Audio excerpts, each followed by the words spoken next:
eh, sikap-sikap keonaran mereka bertiga itu sama persis kayak 40 tahun yang lalu, yaitu bernama Bahar Safar. Nah, Bahar Safar ini dulu 40 tahun yang lalu itu datang bersama neneknya. Jadi kayak neneknya itu datang ke Buya, dia bilang, eh Pak, tolong ya jagain cucu saya. Saya udah nggak sanggup banget ngerawat dia karena dia benar-benar sebandel itu gitu. Jadi tolong jagain cucu saya. Saya harap saya masukin ke pesantren ini dia bisa jauh lebih baik lagi. Akhirnya si Buya ini mengiyakan eh, omongan neneknya tadi dan berharap bahwa dia bisa membuat si Bahar Safar ini menjadi lebih baik lagi. Tapi ya Bahar Safar ini sangat amat menolak untuk dimasukin ke pesantren. Jadi dia di sana membuat segala keonaran supaya dia bisa keluar dari pesantren tersebut. Nah, setiap orang yang ketemu sama Bahar Safar itu pasti berantem. Bahkan guru-guru di sana juga udah nggak sanggup untuk merawat si Bahar Safar ini di pesantren. Tapi si Buya tetap kekeh untuk tidak mengeluarkan Bahar Safar ke pesantren karena itu amanah dari neneknya tersebut. Tapi ada satu kejadian di mana Bahar Safar itu berniat untuk membangunkan puasa saat bulan Ramadan. Dia menggunakan meriam bambu dan akhirnya dia membuat dia eh, akhirnya mengakibatkan terjadinya kebakaran di salah satu pondok.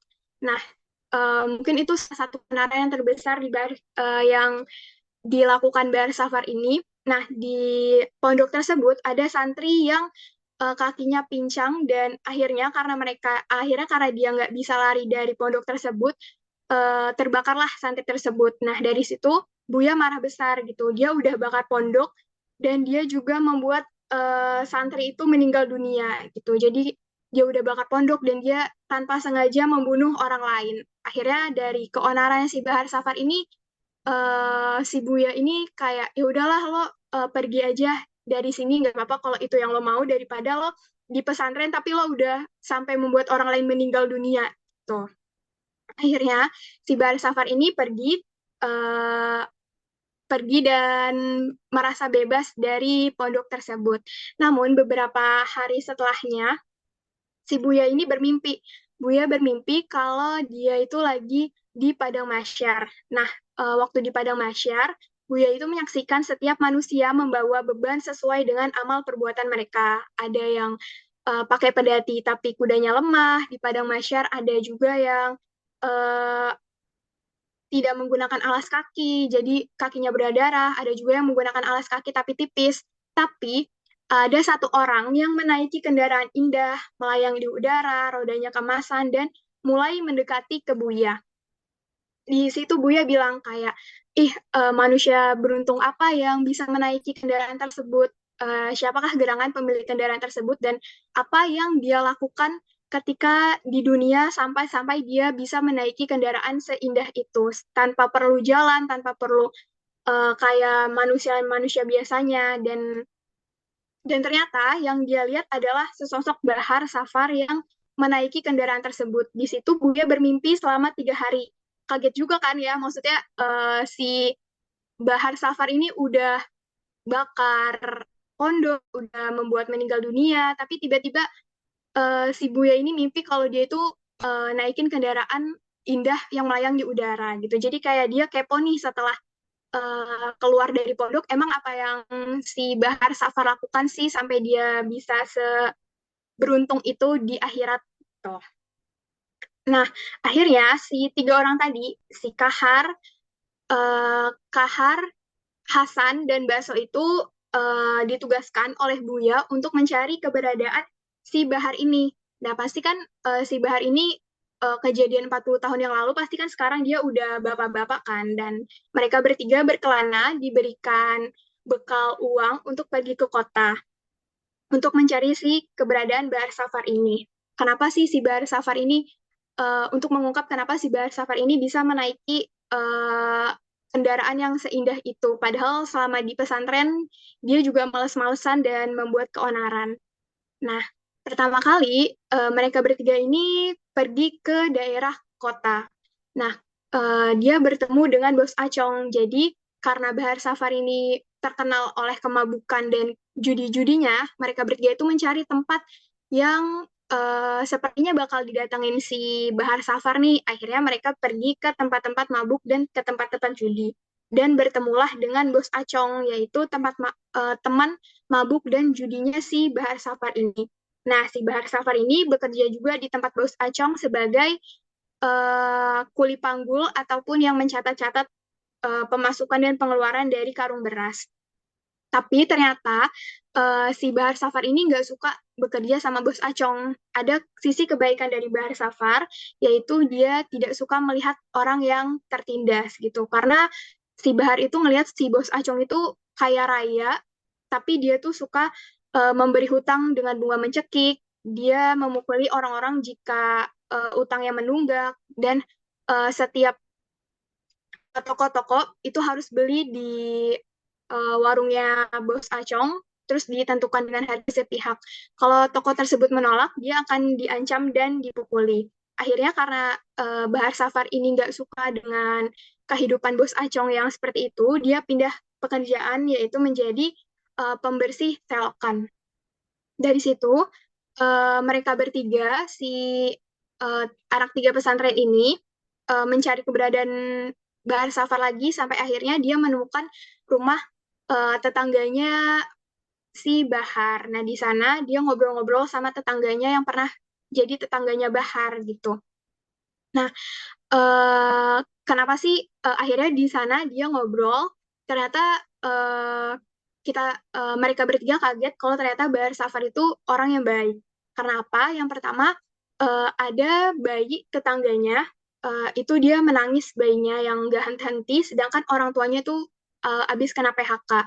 Nah, dari situ Bahar Safar sebenarnya kesel banget kan, kayak udah malam, ganggu banget bayinya, sedangkan orang tuanya nggak bisa bantu apa-apa. Jadinya di dalam hati nuraninya Bahar tuh tergerak bahwa daripada gue ikut ngomel, lebih baik gue bantu untuk memberikan solusi, yaitu Bahar Safar memberikan uang hasil pekerjaannya hari-hari tersebut kepada tetangga barunya tersebut, supaya bayinya tersebut bisa dibawa ke rumah sakit secepatnya dan diobati secepatnya.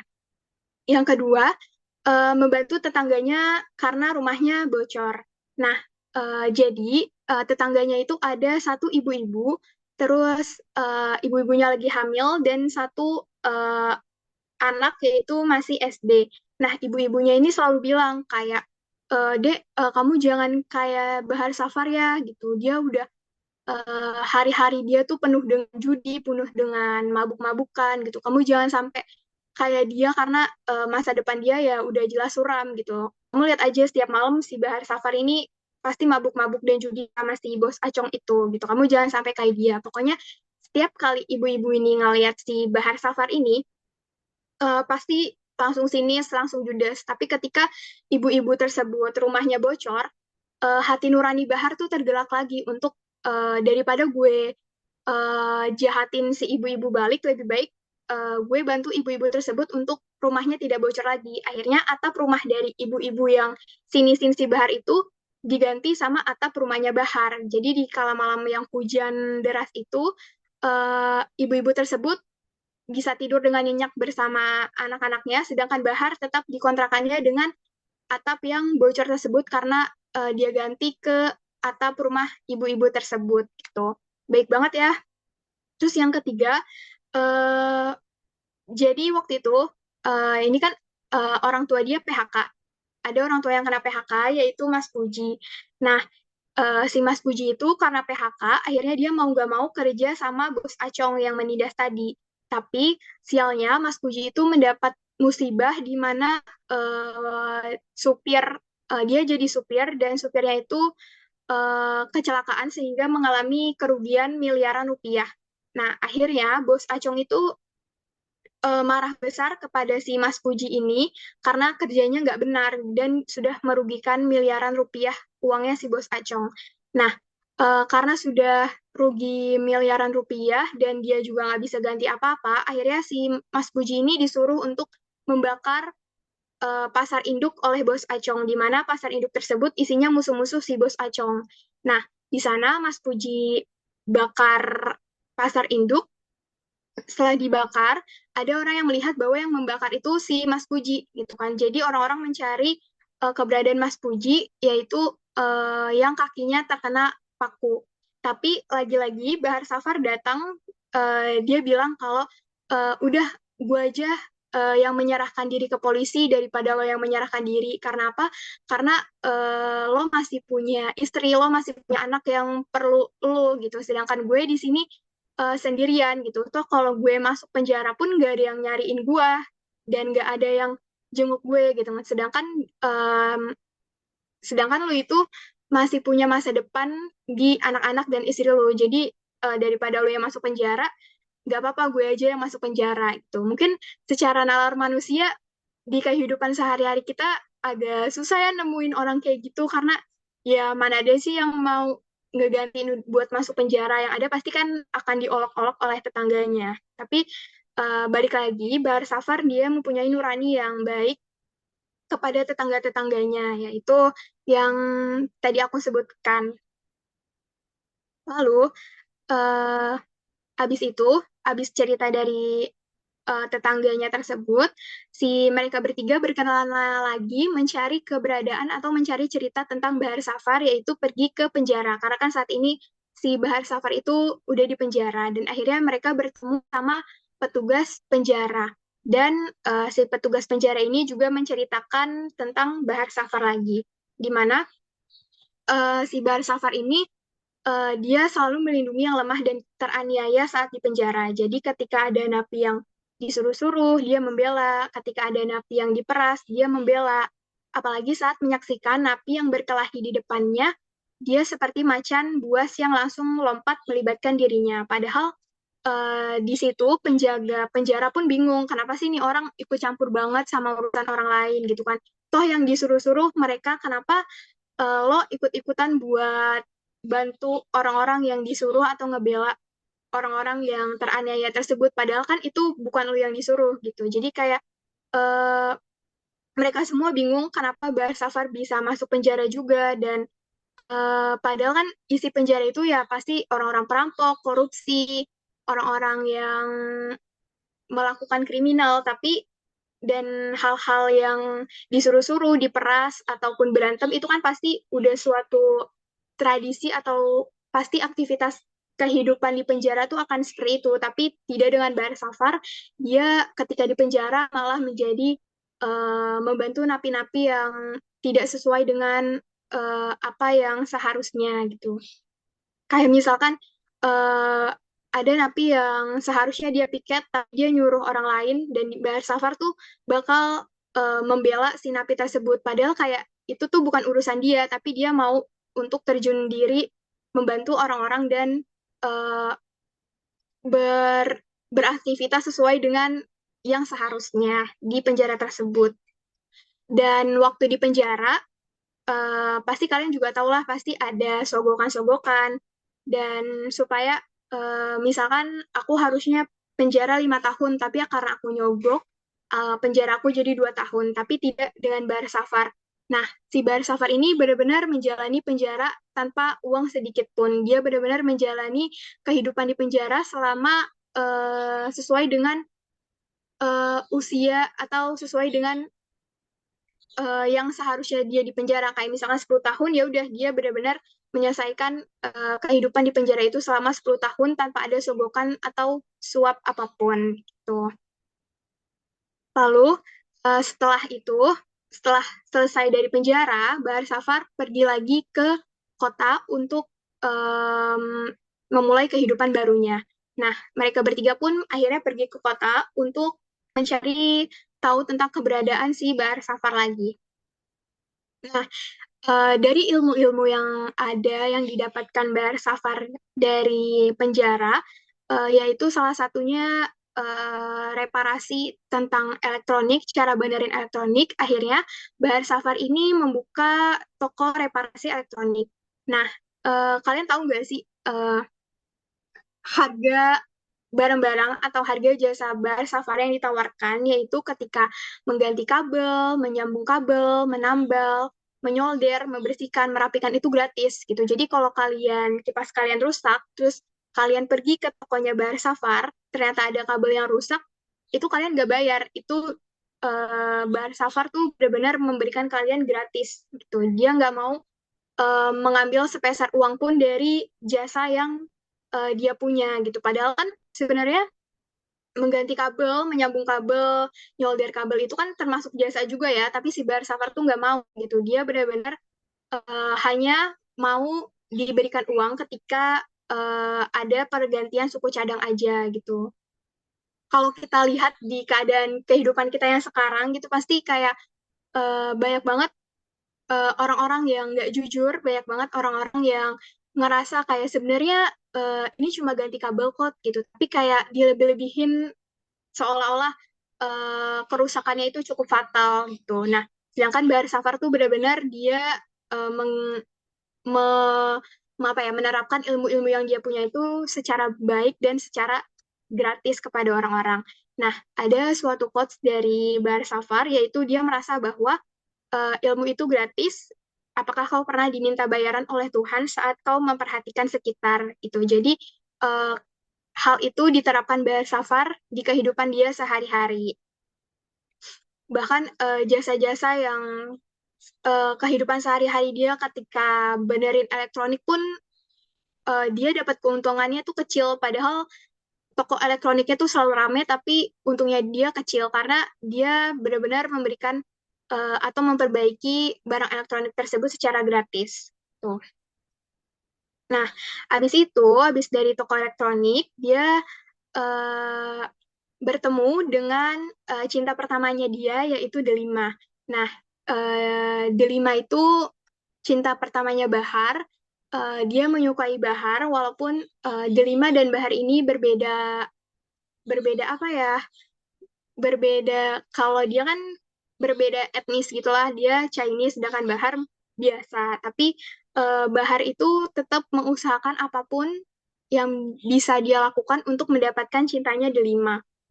Nah, Bahar Safar akhirnya menikah dengan Delima. Banyak sekali kejadian-kejadian atau banyak sekali kenangan-kenangan yang Bahar Safar punya bersama Delima seperti naik kuda bersama, jalan-jalan bareng, makan bakso bareng gitu. Dan pada akhirnya, pada tahun 1998, terjadi kerusuhan yang membuat Delima itu terbakar di dalam toko emas tersebut. Jadi si Delima ini punya toko emas. Waktu itu ada kerusuhan 1998.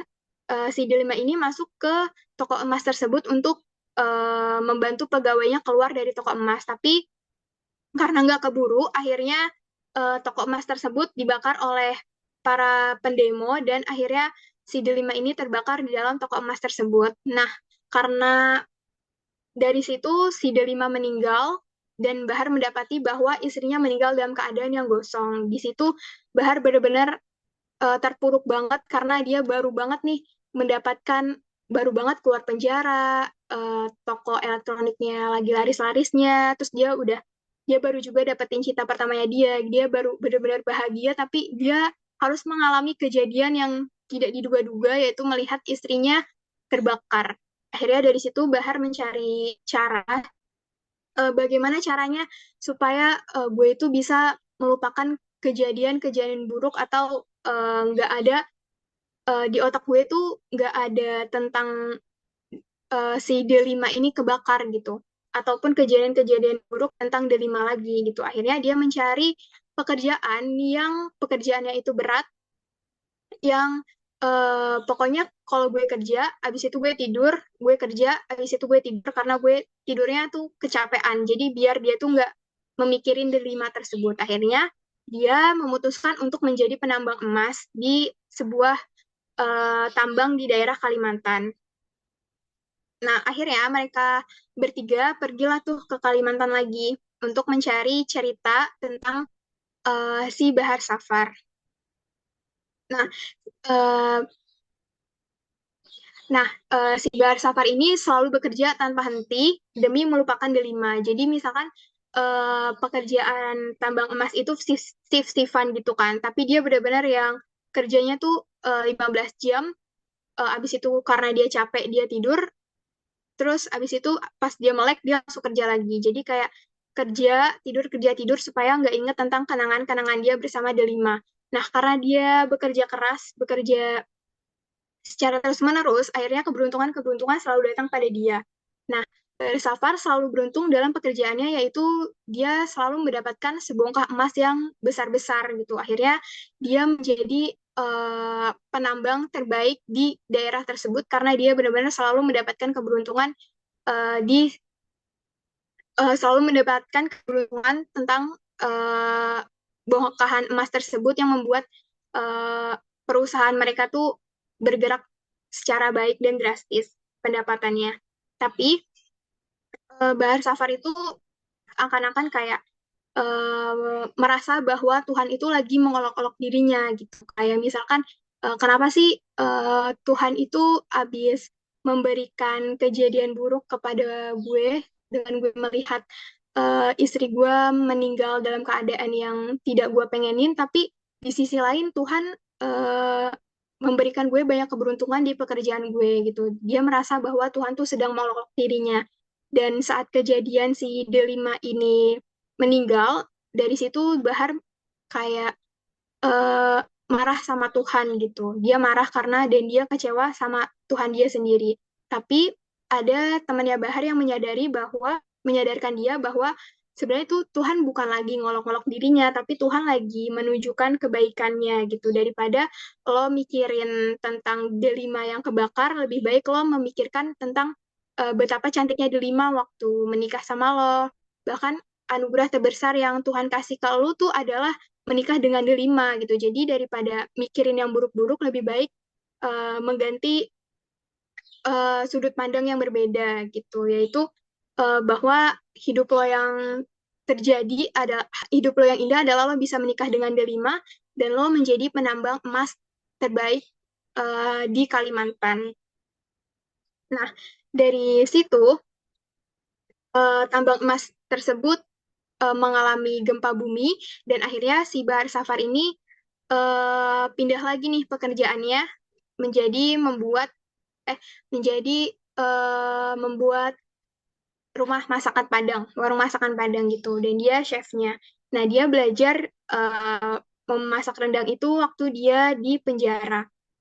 Nah, uniknya si Bahar Safar ini membuka warung masakan Padangnya itu jam 9 sampai jam 2.30 karena warungnya itu benar-benar sangat ramai sehingga kenapa dia nggak sampai sore atau nggak sampai malam supaya warung-warung di sekitarnya tuh bisa kebagian rezekinya juga biar kayak dari jam setengah tiga ini ya udah orang-orang tuh pindah makannya tuh di warung-warung sebelahnya gitu. Itu kayak suatu hal yang pas aku baca tuh aku kayak ih kok bisa sih orang mikir sampai ke sana gitu. Padahal kalau emang lo lagi laris-larisnya ya udah lo nggak usah mikirin orang lain buka sampai jam berapa gitu. Tapi beda Bahar Safar itu dia masih memikirkan toko-toko sebelahnya supaya mendapatkan rezeki yang sama. Akhirnya dia buka toko tuh dari jam 9 sampai jam setengah tiga aja.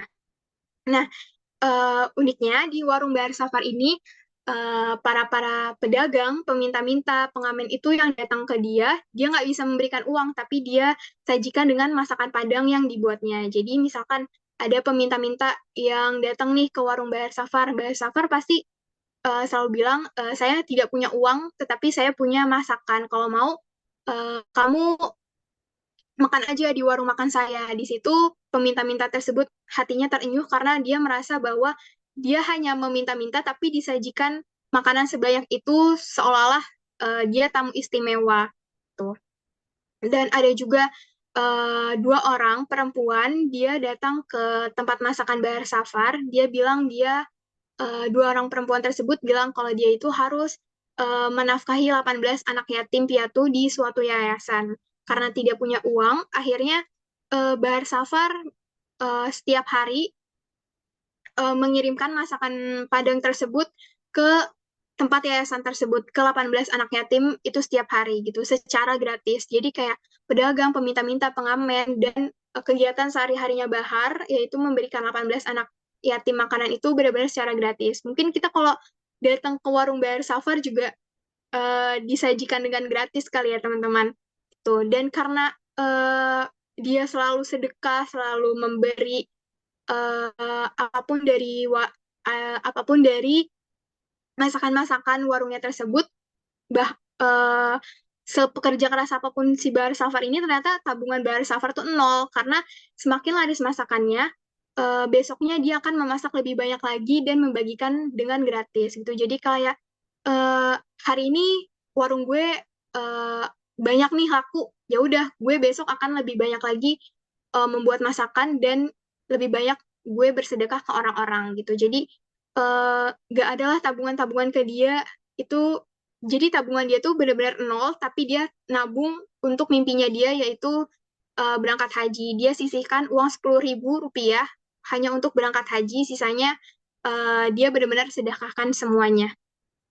Nah, dari situ, eh, yang tadi aku bilang, si 18 anak yatim ini, nah ternyata ada sengketa tanah di mana pengurus dari 18 anak yatim ini tinggal. Akhirnya dari situ ada sengketa terkait rumah si anak yatim tersebut. Nah, dan dua orang tersebut, jadi awalnya Bahar Safar itu pergi ke tempat anak yatim. Niatnya itu dia mau pergi ke tempat anak yatim, ngasih makanan yang gratis tadi ke 18 anak yatim, habis itu dia bayar uang untuk naik haji.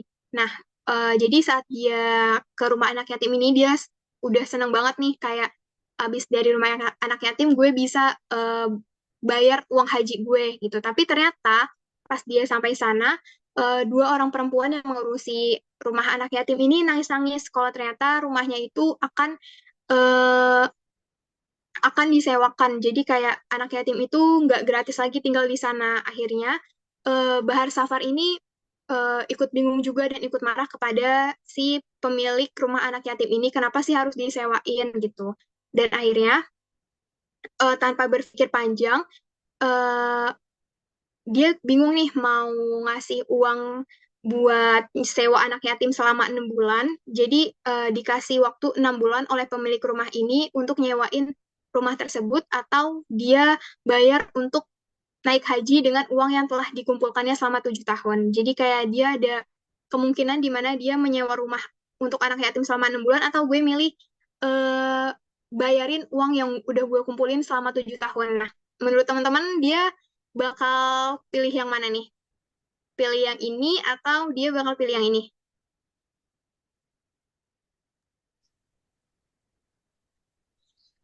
Yang rumah nggak sih, Kak? Bahar Safar kan baik banget.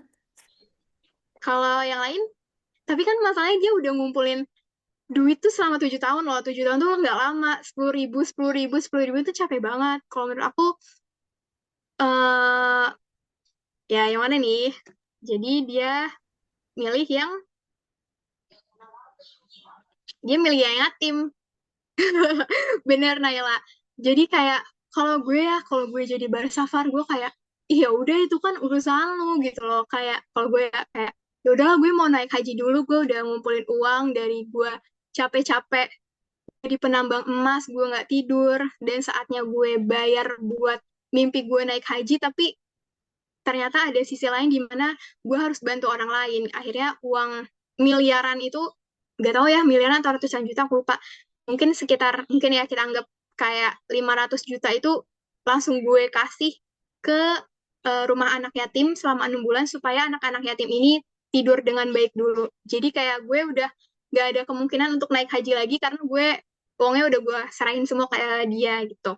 Nah, dari situ warga tuh, warga-warga sekitar dia, tempat dia tinggal tuh terenyuh hatinya, kayak ih kok lu bisa sih kayak gitu gitu kan. Lo bisa untuk tiba-tiba apa ya, mimpi lu jadi nggak jadi gara-gara lo lebih memilih orang lain. Akhirnya dari situ warga mengikuti jejak kebaikan Bahar. Nah, jadi kan anak yatim ini kan cuma 6 bulan ya, jadi warga itu mengumpulkan uang supaya membeli, udahlah dibeli aja rumahnya daripada disewa-sewa. Akhirnya warga juga mengikuti jejak kebaikan Bahar untuk mengumpulkan uang, dan akhirnya kebeli si rumah anak yatim tersebut tuh. Dan di situ aku juga kaget tiba-tiba Bahar meninggal. Nah, kenapa? Nah, di situ si mereka bertiga, si Kahar, Baso, dan Hasan pun kaget kalau ternyata ceritanya sudah selesai. Jadi setelah 6 bulan si Bahar Safar ini sewain eh, menyewa rumah anak yatim selama 6 bulan, terus kan dilanjutin sama si warga supaya dibeli. Nah, dari 6 bulan tersebut, si Bahar Safar meninggal dalam keadaan yang karena sakit gitu. Nah, sebelum dia meninggal, eh, dia dia mimpi dan dia mimpinya itu dia cerita kepada si salah satu warga di sini. Dia mimpi sama kayak mimpinya si Buya waktu itu. Jadi kayak dia bilang waktu di Padang Mahsyar, Bahar menyaksikan setiap manusia membawa beban sesuai dengan amal perbuatan mereka. Ada kendaraan indah yang mendekati dia. Dia bertanya, apakah ini milikku? Lalu penjaga akhirat itu menjawab, ini bukan milikmu, namun engkau bisa menaikinya dan menjemput pemilik kendaraan ini. Akhirnya, Bahar Safar naik ke kendaraan tersebut dan menjemput pemilik kendaraan ini. Yang Bahar Safar pun nggak tahu nih pemilik kendaraannya siapa. Dan ternyata pemilik kendaraan tersebut adalah si Buya. Buya itu jadi saat Bahar Safar meninggalkan pesantren, si Buya ini memberikan pusaka atau janji yang harus dipegang oleh Bahar Safar. Nah, janji-janji tersebut benar-benar dia lakuin dengan baik. Akhirnya mereka berdua bisa menaiki kendaraan di akhirat itu dengan sangat indah. Nah, eh, menurut teman-teman apa aja sih 5 janji yang dipegang oleh Bar Safar? Kalau ada yang tahu atau ada yang mau, boleh banget nih teman-teman. Nanti aku kasih hadiah. Atau enggak lima-limanya deh. Dari cerita-cerita yang tadi, itu kan banyak juga kan. Nah, 2 atau 3 mungkin ada yang mau jadi volunteer untuk apa aja sih yang menurut kalian itu janji-janji Bahar dan bisa dia tepatin dengan baik. Ayo nggak apa-apa, kayak sekelibet sekelibet aja gitu.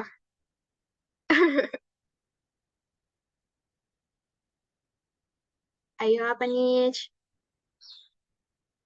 Aku nggak mau lanjut kalau nggak ada yang jawab, aku bete. Apapun, apapun satu aja deh, satu aja deh, satu aja deh.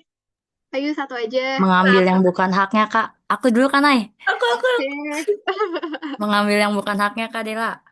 oke betul. Siapa tadi? Nadira Dwilindra. Oke, mengambil yang bukan haknya. Benar juga sih. Itu lebih ke cerita yang di awal-awal ya, tentang sama Bos Acong. Kalau dari Naila, mungkin, Sedekah, sedekah Kak. kayak itu benar juga ya.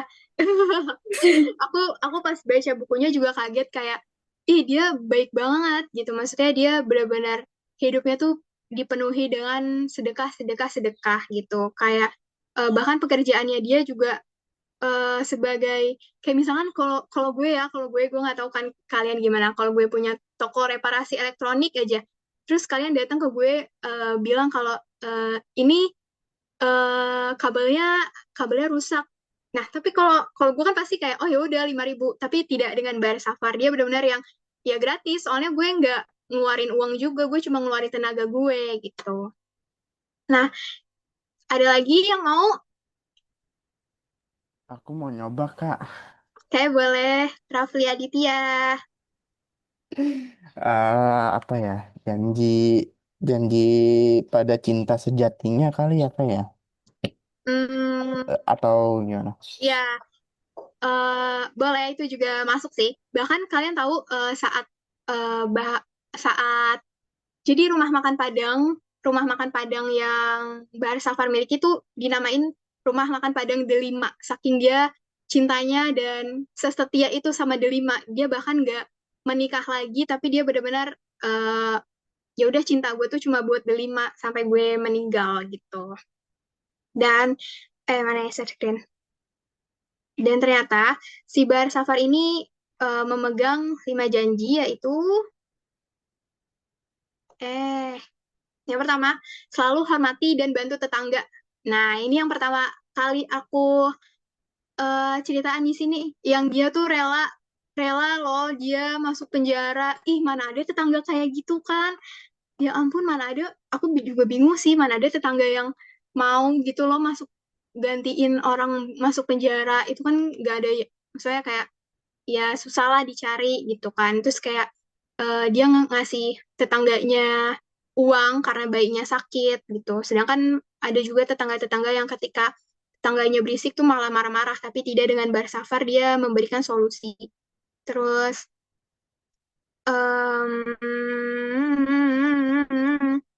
terus selalu lindungi yang lemah. Ini waktu dia di penjara, dia kan selalu membantu napi-napi yang tertindas, napi-napi yang eh, disuruh-suruh, ataupun napi-napi yang tidak adil, dan dia selalu membela kaum-kaum yang lemah.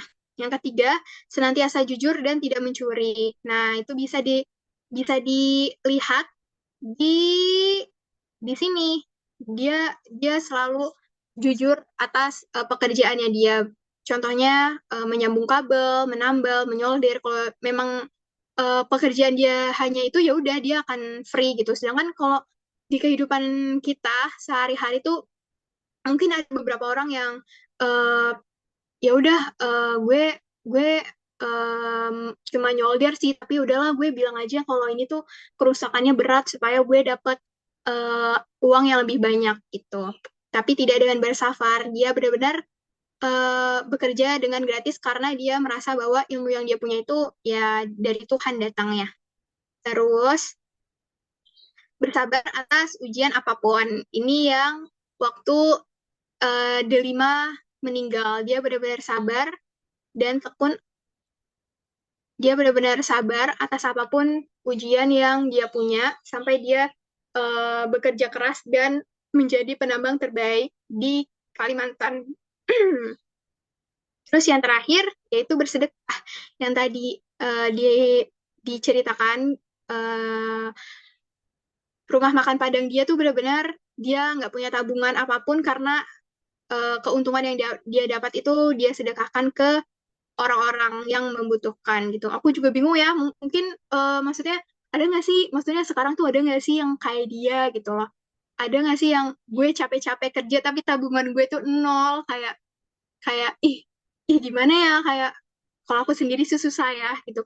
Capek-capek pasti pengen healing juga lah, tapi bersafar enggak gitu. Semakin laris masakan Padangnya, semakin dia sering untuk membagikan dengan gratis gitu. Jadi itulah kenapa si Bar Safar yang tadinya judi, yang tadinya setiap hari mabuk-mabukan, dia tuh benar-benar nggak pernah dalam sehari dia tuh nggak mabuk-mabukan. Bahkan dia juga punya dosa yang besar, yaitu membakar pondok dan membuat orang lain meninggal. Tapi setelah si Buya ini menyuruh dia keluar, dia bisa memegang si 5 janji ini dan menepatinya dengan sangat baik.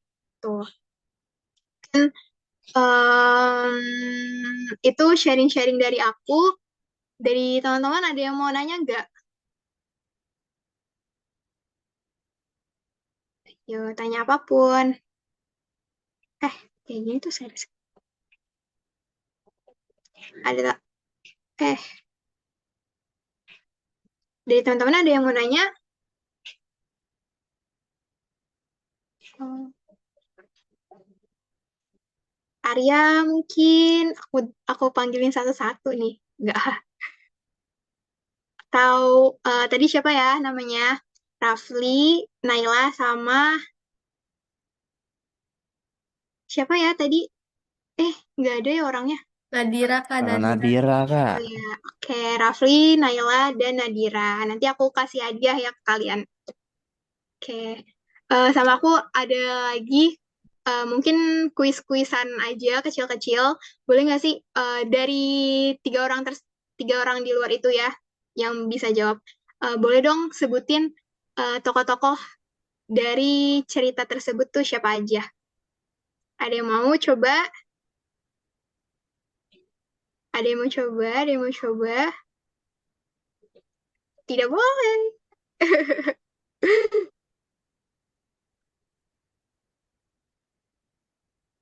Ya udah deh, Ada pertanyaannya tuh. susah banget ya. Siapa? Kamu mau coba? Boleh. Oh, kalau nggak salah tokoh utamanya tadi ada si Bahar ya Kak. Iya, betul. Terus temennya itu yang bakso, Betul. yang apalagi ada tiga tadi, Kahar atau siapa tadi ya? Iya, betul. Ada Bahar, ada Kaha, ada tiga orang yang tadi. Wait.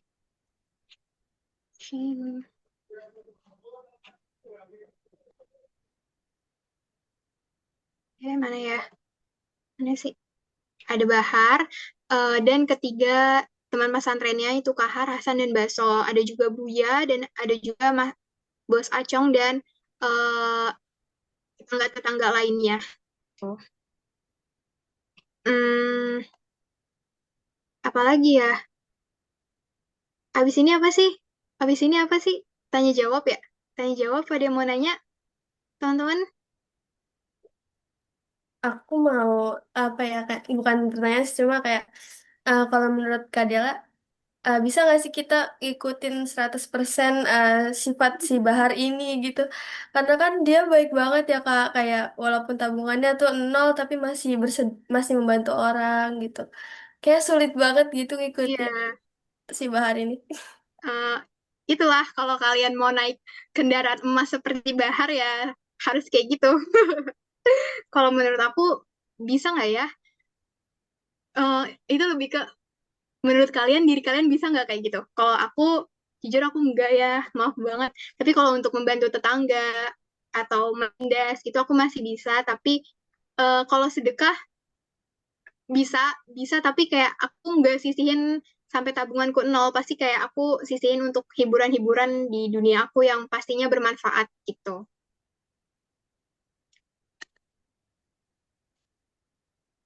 Dan mungkin eh, kalau tadi yang mana ya, yang pas part ini, yang pas part ini mungkin aku bakal milih naik haji lagi. Kalau kalian milihnya apa? Kalau kalian Aku, milihnya apa? aku sama Aku sih Kak. iya, tapi aku tetap bantu si rumah anak yatim ini, tapi nggak keseluruhan uang aku kasih ke mereka gitu. Tapi kayak mungkin sebisa aku bantu, tapi aku tetap utamain eh, haji aku gitu. Jadi memang Mbak Safar ini sangat luar biasa dan pantas sih dia mendapatkan keindahan itu di akhirat walaupun dosa-dosa dia kan sebelumnya banyak banget ya, tapi dia bisa menebus dosa-dosa dia dengan sangat baik. Tuh. Apalagi ya? Mungkin itu aja sih dari aku teman-teman. Kalau ada yang mau tanya-tanya lagi, boleh di sini atau boleh di PC. Atau kalian mau tertarik sama bukunya, boleh banget baca-baca atau beli di tempat buku-buku yang legal. Oke, terima kasih. Mungkin aku kembalikan ke moderator. Alhamdulillah, terima kasih kami ucapkan kepada pembicara atas pemaparan yang begitu baik dan penuh wawasan. Tidak terasa kita sudah berada di penghujung acara. Terima kasih banyak saya ucapkan kepada Kadela atas yang telah dibagikan. Semoga menjadi amal istiqomah dan membawa manfaat bagi kita semua. Saya juga mengucapkan terima kasih kepada teman-teman peserta yang sudah antusias mengikuti acara ini dari awal hingga akhir. Mohon maaf jika selama saya memandu acara terdapat kesalahan atau kekurangan dalam ucapan dan penyampaian. Akhir kata saya tutup dengan ucapan Assalamualaikum warahmatullahi wabarakatuh. Saya serahkan kembali kepada MC.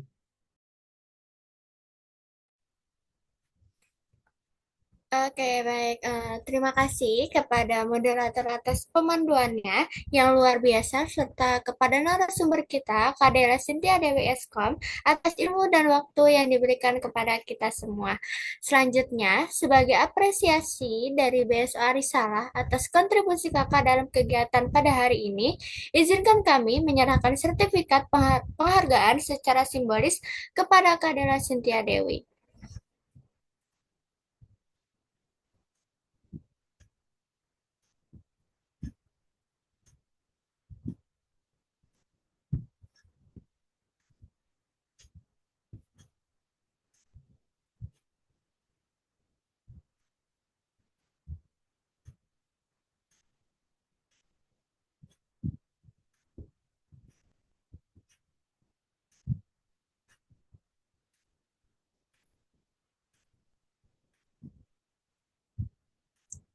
Momen ini juga akan kami dokumentasikan melalui tangkapan layar. Untuk Saudara Rafli, dipersilakan untuk mengambil gambar.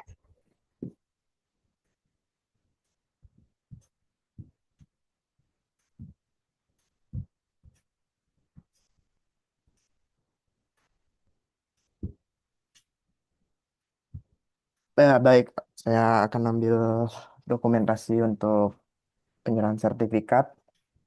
Yang pertama, 3, 2, 1. Oke, nah, sesi selanjutnya nggak tahu sih. Nah, sip. Oke dah. Baik, untuk sesi dokumentasi sertifikat sudah saya lakukan. Saya kembalikan ke Baik, MC. baik, terima kasih banyak kepada Kak Dela. Dokumentasi sudah kami ambil. Semoga sertifikat ini dapat menjadi kenang-kenangan yang berkesan dari kami BSO Harisalah. Selanjutnya, kita akan melakukan sesi dokumentasi bersama seluruh peserta. Kepada seluruh peserta, mohon untuk menyalakan kameranya terlebih dahulu. Dokumentasi akan kami ambil dalam beberapa saat ke depan.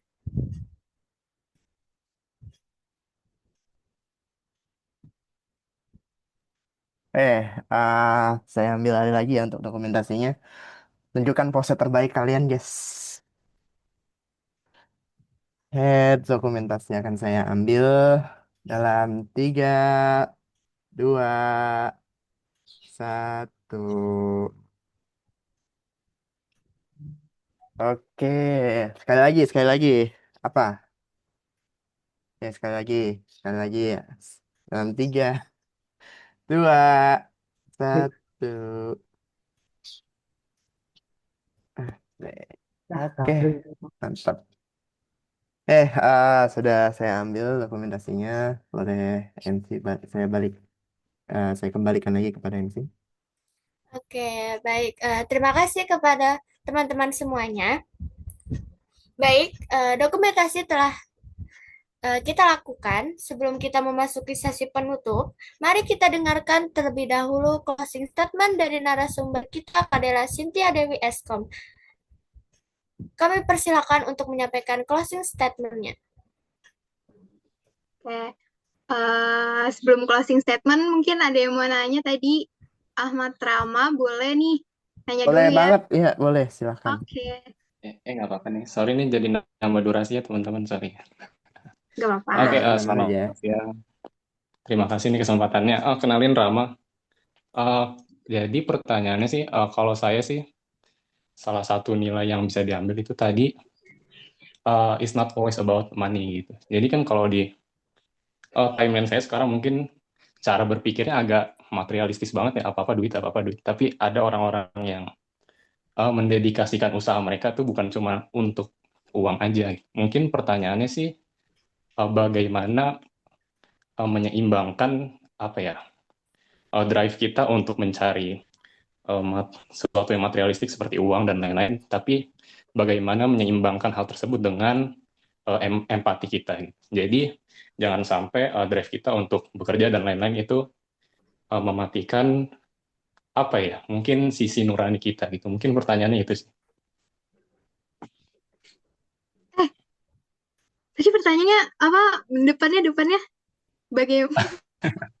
Gimana ya cara menyeimbangkan apa ya, keinginan materialistik kita terhadap dunia gitu, tapi jangan sampai si keinginan itu membunuh si hati nurani kita untuk menolong orang lain gitu. Itu aja sih sebenarnya. Menurut aku yang pertama kita ini sesuai realistis aja ya. Menurut aku yang pertama kita harus tahu dulu nih pendapatan kita tuh berapa sebulan. Kita harus tahu uang yang ada di dalam diri kita tuh berapa. Kalau kalian kan mungkin masih dapat uang jajan ataupun dari pekerjaan kalian. Kalau aku kan mungkin udah dapat uang dari kerjaan aku. Misalkan uang kerjaan aku dikasih 1 juta nih. Nah, itu aku harus punya plan-plan yang bisa aku bagi. Di mana plan untuk hiburan, di mana plan untuk kegiatan-kegiatan yang bersifat kemanusiaan, dan di mana uang aku untuk bersedekah. Jadi kayak uang yang kita punya tuh kita harus tahu dulu nih berapa biar nggak jomplang gitu. Karena kalau kita nggak tahu uang kita berapa tuh jadinya kebingungan. Jadi kayak menurutku kita bagi uang tersebut dengan sangat baik.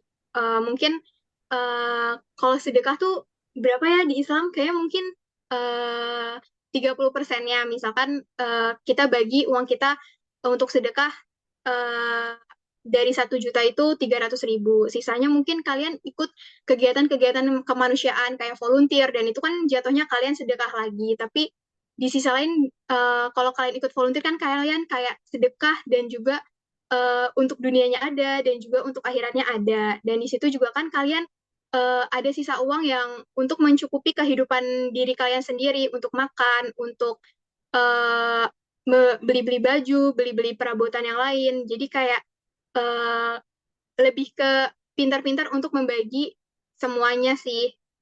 Jadi kalian harus tahu uang kalian berapa, tapi kalian eh, dibagi. Kalau aku sih pakainya kayak apa ya, kayak dompet dompet yang udah dibagi-bagi gitu. Ini untuk sedekah, ini untuk main, ini untuk ikutan les-les, dan sisanya untuk jajan-jajan.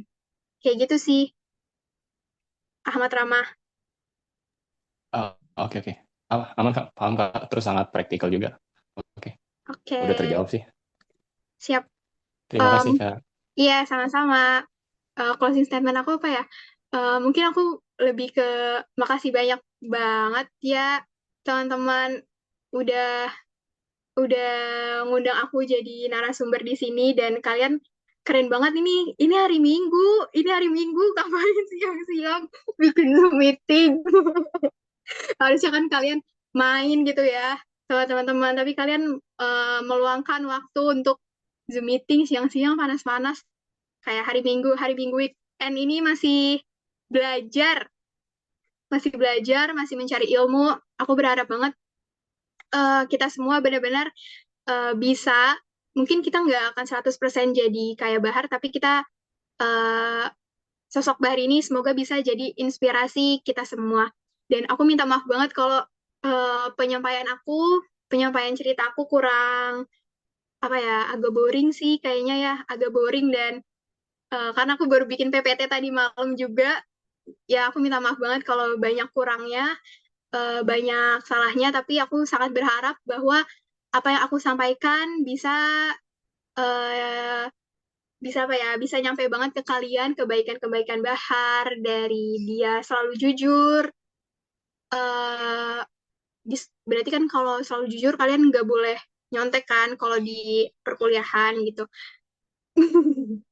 Atau nge-copy paste query dari temennya gitu. Terus bersedekah, lagi-lagi bersedekah juga suatu hal yang penting. Terus selalu membela teman-teman yang tertindas. Harapan aku sebenarnya ini hal yang sangat-sangat aku pengen pengen apa ya, pengen tuangkan ke kalian kalau baca buku, please banget jangan sampai kalian baca buku ilegal. Karena jujur aku nggak suka banget kayak buku sebagus itu, buku sebagus janji, terus dibaca secara ilegal atau e-book yang gratisan yang harganya cuma 5.000, itu jujur aku sedih banget sebagai pembaca buku yang keren, yang bagus, yang Terelia udah capek-capek tapi dibaca secara ilegal cuma bayar 5.000 tapi lo bisa dapet yang eh, gratisan. Itu jujur aku sedih banget sih, kalau kalian baca buku-buku yang ilegal gitu. Jadi kalau bisa kalian terus baca buku dengan baik, dengan legal, menghargai eh, pencipta dan pengarangnya juga, dan usaha dan kerja keras si pengarangnya juga. Mungkin itu aja dari aku. Aku berharap kita semua bisa jauh lebih baik lagi. Doaku untuk Arisalah, semoga semakin maju, semakin berjaya, semakin banyak yang ikut, semakin tertarik. Wih, love-nya banyak nih kayak luar gitu. Semakin banyak yang ikut tertarik Arisalah juga dan eh apa ya? Ya, pokoknya semoga Arisalah semakin keren ke depannya. Oke, terima kasih banyak teman-teman semua. Terima kasih Kak Dela atas closing statement yang sangat menginspirasi dan penuh makna. Semoga Si Hafiz, benar. kita Si dapat Hafiz menggali Maulana nilai ketiduran moral. tuh karena nggak dengerin dia. Sama-sama teman-teman. Muncul habis, habis. Semoga kita dapat menggali nilai moral dan kemanusiaan dalam novel Janji karya Tarelia ini. Baik, agar acara ini ditutup dengan keberkahan, mari kita dengarkan doa penutup yang akan dibacakan oleh Saudari Nadira. Kepada Saudari Nadira, kami persilakan. Oke, baik. Terima kasih, Kak Balkis. Sebelum kita akhiri kegiatan pada siang hari ini, mari bersama-sama mendudukkan kepala dan berdoa kepada Allah Subhanahu wa Ta'ala. Semoga acara ini dapat membawa manfaat dan juga keberkahan bagi kita semua.